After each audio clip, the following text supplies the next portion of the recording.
Ya Allah berfirman di ayat yang 185, A'udzubillahi minasyaitonirrajim.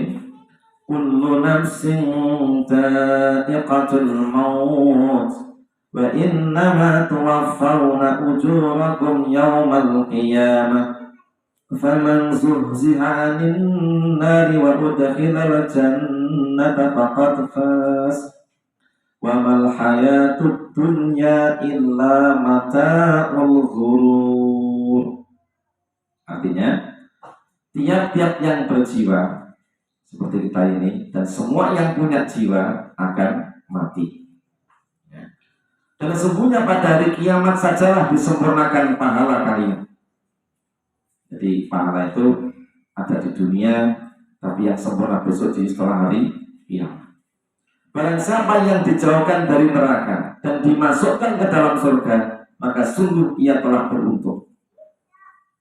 Kehidupan dunia itu tak lain hanyalah kesenangan yang menipu atau memperdayakan. Bapak Ibu jamaah yang dirahmati Allah SWT, ayat ini memberitahukan kepada kita sebagai makhluk dan kita sebagai hamba Allah SWT. Yang tadi ceramah saya terakhir sudah menyampaikan tentang hamba Allah yang sebenarnya, yang belum ditonton gitu. Nah, bahwa setiap yang bernyawa, setiap yang punya kehidupan itu akan dimatikan oleh Allah Subhanahu wa taala. Bahkan tidak hanya dalam ayat ini, kalau kita buka dalam surat Ar-Rahman ayat yang ke-26 27, kullu man 'alaiha fan wa yabqa wajhu rabbika dzul jalali wal ikram. Semua yang ada di bumi itu akan binasa. Tetap bekallah zat Tuhanmu yang mempunyai kebesaran dan kemuliaan. Atau semua akan binasa. Ayat lain juga mengatakan kullu syai'in halikun illa wajhah. Segala sesuatu itu akan binasa, akan mati, yang tidak cuma Allah sendiri. Ini menegaskan banyak pertanyaan kan. Soal kiamat, apakah kabeh mati kabeh? Ya. Hanya Allah lah yang tetap hidup. Allah tidak akan mati. Sedangkan jin mati, setan mati, iblis mati. Nah, malaikat-malaikat pun secara umum termasuk Israel yang nyabut nyawa juga mati. Bahkan malaikat yang menopang arus yang ada 8 itu juga akan mati. Hanya Allah sematalah, Allah yang Maha Esa, Allah wahdahu la syarikalah, itu yang Maha Perkasa, yang kekal dan abadi. Terus boten enten ingkang abadi. Nah dene ku boten entuk sombong. Karena sak sombong ngomong kaya wae dhewe tetep bakal mati. Kula ganteng, jenengan ayu. Semua orang yang ganteng ataupun yang ayu bakal mati. Ora nek sing urip terus bakale inna lillahi wa inna ilaihi raji'un. Nah, karena kita semua akan mati, kita harus ingat, jangan sombong. Ganteng ngayu bakal dibendem nang jero lemah. Dan bakale ya kan dipangan cacing tanah. Ya, kita nggak perlu sombong. Itu jebul bakale dipangan cacing tanah. Nggak ada yang abadi. Keberadaan cuma Allah Subhanahu wa ta'ala. Semua yang awal sampai yang akhir binasa. Allah lah wal awwalu, dialah yang pertama, dia pula Allah yang akhir. Nah, Bapak Ibu dirahmati Allah Subhanahu wa ta'ala, ayat ini ayat yang merupakan sekali lagi penjelasan kepada kita semuanya bahwa semua orang itu harus menyadari, utama yang ditinggal mati. Kadang orang ditinggal mati itu kalau orang ikhlas, ya, nangis, gerung-gerung, nanti anak saya jambak rambut, bengok, pokoknya nanti lemah-lemah barang itu. Nah, sadarilah semua makhluk itu pasti akan mati. Pamela kita punya kerjanya ya wong antri, sik-sikan, sapa sing dhisik lan sapa sing dari ora ngerti. Nih. Makanya dengan ayat ini kita bisa menyadari bahwa orang hidup akan mati karena besok itu akan dibalas amal-amal di sisi Allah Subhanahu wa taala. Nah, orang mati balasannya kapan? Awake dhewe niku ngamal, contohnya niku salat, pengajian hari ini diwangi poso, diwangi kita zakat, bersedekah, zikir, salat malam, bahkan kita telah mengerjakan ketaatan-ketaatan yang kita tidak lupa lagi berapa jumlahnya. Dan kita telah meninggalkan begitu banyak larangan dan kita sudah lupa berapa yang kita tinggalkan. Nek gak mati balasannya kapan? Kapan balasannya itu? Meskipun amal kita di dunia dibalas oleh Allah di dunia juga, tapi hanya sedikit daripada kabar gembira Allah bagi orang-orang beriman. Ya, meskipun namanya dunia ini untuk balasan gitu. Kita dunia itu juga dapat balasan dari Allah. Contoh kita hidupnya tenang gitu ya. Diberikan oleh Allah banyak rezeki, anak-anak yang soleh, istri yang solehah, tetangga yang baik, teman yang baik, itu salurkan bentuk balasan. Neng balasan neng dunia niki yo mung sak dawane umure awake dhewe. Namanya balasan sejati kapan? Ayat yang 168 mengatakan wa innama tuwaffawna ujurakum yaumal qiyamah. Kenapa kita dimatikan? Karena kita sudah mendapatkan balasan daripada amal kita secara sempurna. Kapan? Neng dino qiyamah. Kita ini akan kembali kepada Allah SWT. Setelah kita mati akan dibangkitkan di hari kiamat lah kita dapatkan balasan yang seutuhnya. Tidak ada orang yang dapatkan balasan tidak sesuai dengan amal perbuatannya. Bapak Ibu dirahmati Allah Subhanahu wa taala. Ada sebuah riwayat bahwa Ja'far Ibnu Muhammad Ibnu Husain dari ayahnya dari Ali bin Abi Thalib radhiyallahu anhu menceritakan bahwa ketika Nabi sallallahu alaihi wasallam wafat dan bila sungguh berdatangan, maka datanglah kepada mereka seorang yang mereka rasakan keberadaannya. Tetapi mereka tidak dapat melihat wujudnya. Nah, orang tersebut mengatakan, semoga keselamatan berlimpah pada kalian, hai ahli bait. Begitulah rahmat Allah dan berkahnya tiap-tiap yang berjiwa akan merasakan mati. Dan sesungguhnya pada hari kiamat sajalah disempurnakan pahala kalian. Sesungguhnya bela sungkawa dari setiap musibah itu hanyalah kepada Allah, dan hanya kepadanya lah kita memohon ganti dari setiap yang telah binasa, dan hanya kepada Allah lah kita minta disusulkan dari setiap yang terlewatkan. Karena itu hanya kepada Allah lah kalian percaya, dan hanya kepada Allah lah kalian berharap. Nah, semoga atas keselamatan terlimpah kepada kalian. Begitu pula rahmat Allah dan berkahnya.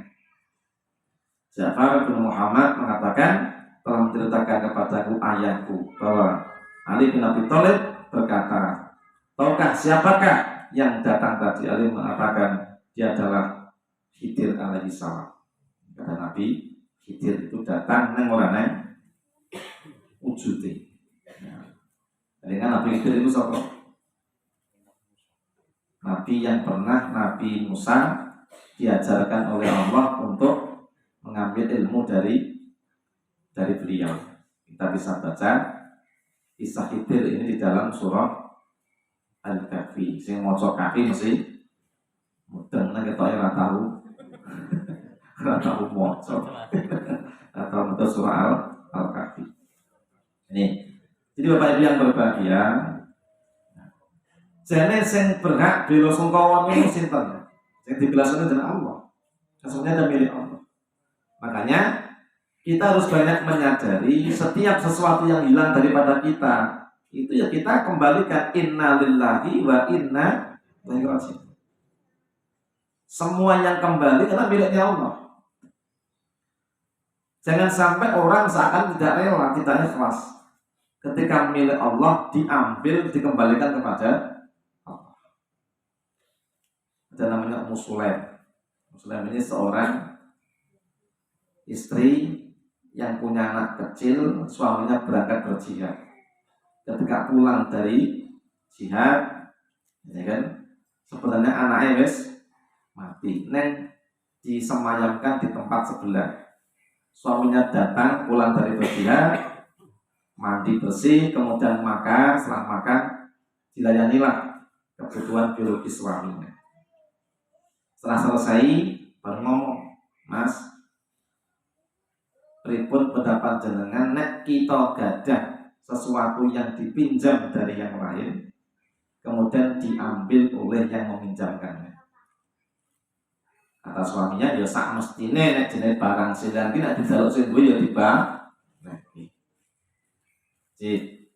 Nek ngaten kula jenengan bahwa anak panjenengan dan anak kula tentunya yang diberikan Allah kepada kita itu sudah diambil oleh yang meminjamkan pada kita.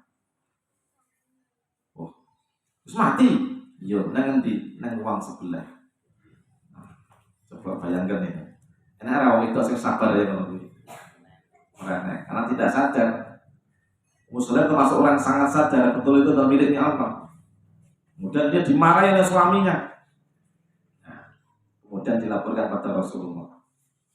Nyata itulah wanita yang solehah itu yang sadar betul bahwa semua yang di atas namakan kita itu jane duduk ndene awake dhewe. Nek jebul kabeh gadhanipun Allah Subhanahu wa taala. Nek cuman kadang-kadang awake dhewe ku rumangsa duwe. Ngoten to? Isi dompetmu piro? 10.000. Kuwi jane sing duwe sapa? Jane Gusti Allah. Nah kadang-kadang kita begitu mencintainya, melebihi mencintai yang punya duit itu siapa? Allah. Odin itu terkadang lebih mendekat kepada yang memiliki jagat raya. Apa kita malah meninggalkan pemilik jagat raya menuju kepada kesenangan dunia? Jawaban.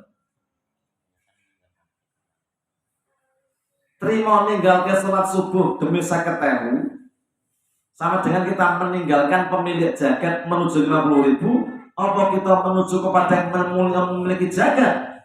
Kita buang yang 50.000. Pilih mana? Halo?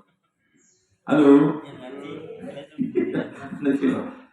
itu kita ya Allah sebule kita tuh lebih cinta harta daripada cinta pemilik harta. Pemilik harta siapa? Pemilik jiwa siapa? Pemilik jagat raya siapa? Nek pas pengajian saja. Tapi nek pas orang ngaji lali. Sapa kuwi? Awake dhewe. Makanya faman zuhziha 'anil nari wa udkhilal jannata faqad faz. Nah, maka barang siapa dijauhkan dari neraka dan dimasukkan ke dalam surga, maka sungguh ia telah beruntung. Adil niku kadang-kadang demi duit menghilangkan kewajiban, menghilangkan kesunahan-kesunahan yang mesti kita lakukan.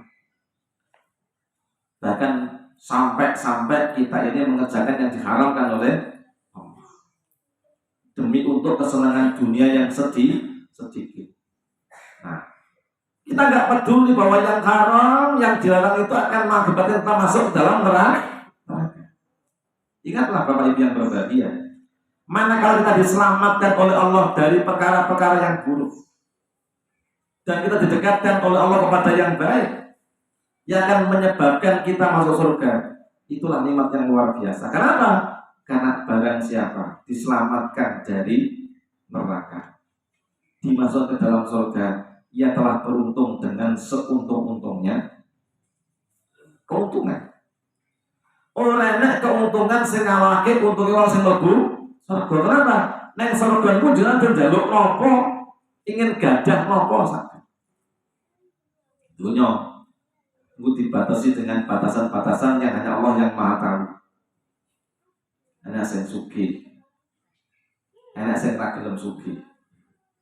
Ora iso sugih, ora gelem sugih. Ini jawabannya kan susah. Anak sing berusaha nyambut gawe direwangi esuk tekan sore, bahkan bengi sing lembur ya ora sugih. Anak sing motong-motong nang mburi meja kok ya nasibe sugih. Itulah dunia. Tapi itu semua adalah cobaan. Yang sejatinya kenikmatan yang tidak pernah hilang itu adalah di dalam surga. Makanya siapa yang mendekat dan taat kepada Allah, dia akan dimasukkan ke dalam surga. Dan siapa yang kemudian meninggalkan Allah menuju dunia sampai dia ingkar kepada Tuhannya, dia yang akan masuk ke dalam neraka. Nauzubillah min dzalik. Bapak Ibu dirahmati Allah Subhanahu wa taala. Coba kita lihat sebuah hadis tentang keuntungan surga. Ngan Abi Salamah, ngan Abi Hurairah radhiyallahu anhu qala Rasulullah sallallahu alaihi wasallam mauti ustautin malajana khairun minad dunya wa fiha. Artinya satu tempat di dalam surga yang hanya sebesar tempat ndelehke pecut itu lebih indah, lebih utama, lebih baik, lebih agung daripada dunia dan seisinya. Wah, bayangke. Ini apa dalam artian kita itu kudu luwih tertarik surga timbang ketarik dunia, meskipun kenyataannya ketarik di dunia. Do kelingan surga kelingan dunia. Hah? Oke kelingan surga. Nah, ngaji surga. Ya. Tapi dalam kehidupan nyata sehari-hari banyak kita melalaikan ngaji. Padahal tadi saya katakan gampang lah memahami. Sembarang surga, neng do surga ana tempat sagedene meja iki lho, ngendhalake pecut. Tempat sing lebare sak ombone meja iki neng jero swarga kono itu luwih utama, luwih mulya, luwih becik timbang dunya lan sini. Ini mengatakan kita bahwa akhirat itu lebih utama, surga itu lebih mulia ketimbang dunia. Neng menungso direwangi nganti nindakake dosa, wujud ninggalne kewajiban lan nindakake keharaman, lali dengan surga ini. Jadi ingatlah, Bapak yang berbahagia, tempat selebar meja ini di dalam surga nanti itu lebih utama, lebih agung, lebih mulia, lebih indah ketimbang jagat lan saisi. Nah, itu sahih. Nah, maka ingat ayat ini. Ketika kita ini tergoda pada perbuatan-perbuatan yang menyimpang dan diwaca ayat ini. Faman suzira 'anil nar wa tudkhila jannata faqad faza. Sapa wong sing diselametake saka neraka lan dilebokne swarga, sungguh dia telah beruntung dengan sebesar-besarnya keuntungan. Aja nganti awake dhewe niku justru malah kita punika nyerempet. Permila nang ngendikane Allah dalam surah Al-Imran 102 itu, ya ayyuhallazina amanu taqullaha haqqa tuqatih wa la tamutunna illa wa antum muslimun. Hei wong-wong sing padha iman, bertakwalah kamu kepada Allah dengan sebenar-benarnya ketakwaan, dan jangan kamu mati dalam keadaan berserah diri kepada Allah atau bertakwa, tunduk patuh kepada Allah Subhanahu wa ta'ala. Bapak Ibu yang berbahagia, ada sebuah hadis dari Abdullah bin Amr bin As bahwa Nabi pernah mengatakan, man ahabba ayyuzah zahar anin nari wa idkhala jannah fa tudrikhu maniyatuhu wa huwa yu'minu billahi wal yawmil akhir wal ya'ti ilan nas mayuhibbu ayyuta ilaihi. Barang siapa yang ingin dijauhkan dari neraka dan dimasukkan ke dalam surga, maka hendaklah ia mati sedangkan ia dalam keadaan beriman kepada Allah dan hari kemudian. Dan hendaklah ia memberikan kepada orang-orang Apa yang ia suka telah diberikan kepada dirinya sendiri. Satu cara ben mlebu surga niku takwa kepada Allah Subhanahu wa taala sampai mati. Terus napa? Senang menehi wong dengan pemberian yang kita juga bila diberi kita suka. Lho banyak to wong sing menehi wong seneng itu. Jangan engkau pilih-pilih yang buruk kau berikan pada orang, padahal kamu enggak suka. Contoh, panen pelem sing dikene tanggane iku sing bungkek-bungkek apa sing utuh-utuh? Hah? Teorine sing utuh, sing gede, nyatane bungkek-bungkek. Sing apik-apik di jual, sing elek-elek ditawakne tanggane.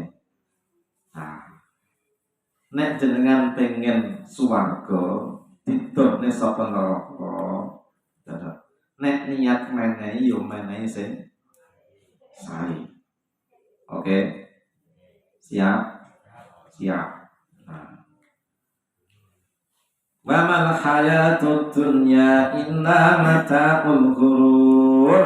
Kehidupan dunia tak lain hanyalah kesenangan yang memperdayakan.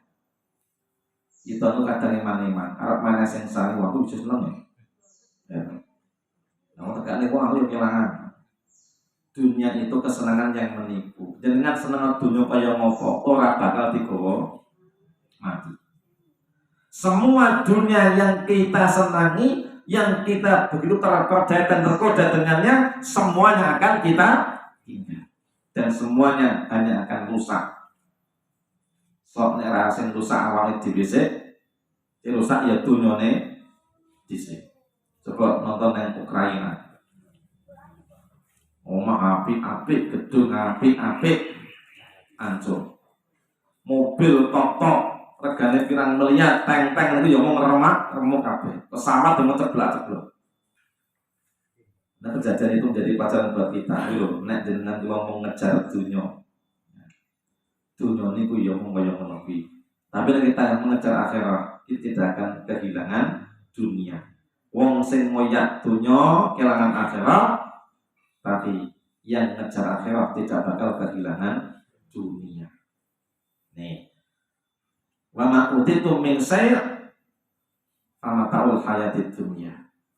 Yang kau terima seperti sekarang ini cuma kenikmatan dunia.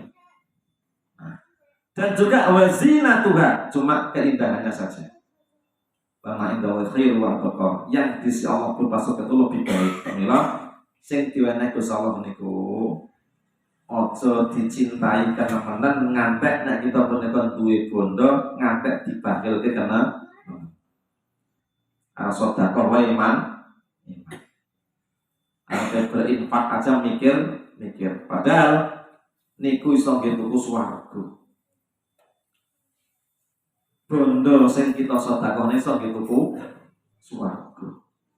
Nek kadang-kadang kita malah lalai, akhirnya kita belikan neraka. Iki panen duit 10 juta. Itu segini milih ndi? Kok tukang surga apa neraka? Nek mung nggih muja wanita sing ora cetha iso dadi neraka. Tapi nek nggih infak, sedekah, fakir, miskin, yatim piatu, kerabat, orang duwe iso nggih tuku swarga. Padha-padha duwite. Padha-padha 10 jutane. Kira-kira omah sing gedhe nang pinggir taman, pinggir lautan, rombone 250 meter kawanane. Itu lah 10 juta. Itu lah 10 juta. Orang mungkin itu. Tapi nek jenengan 10 juta tinggo infak di ngamal iso entuk istana. Ora mung omah sing gedhe. Nah, kadene iku ditutupi mripate karo dunya. Bahkan digodha karo setan. Sing arepe sedekah nekane ngomong iman. Ora iman nang iman kudune kan iman. Iman tidak ada ora iman. Ini kita jadi rugi. Nah, ini yang berbahagia. Kesenangan dunia adalah menipu. dan senakirah itulah yang sesungguhnya.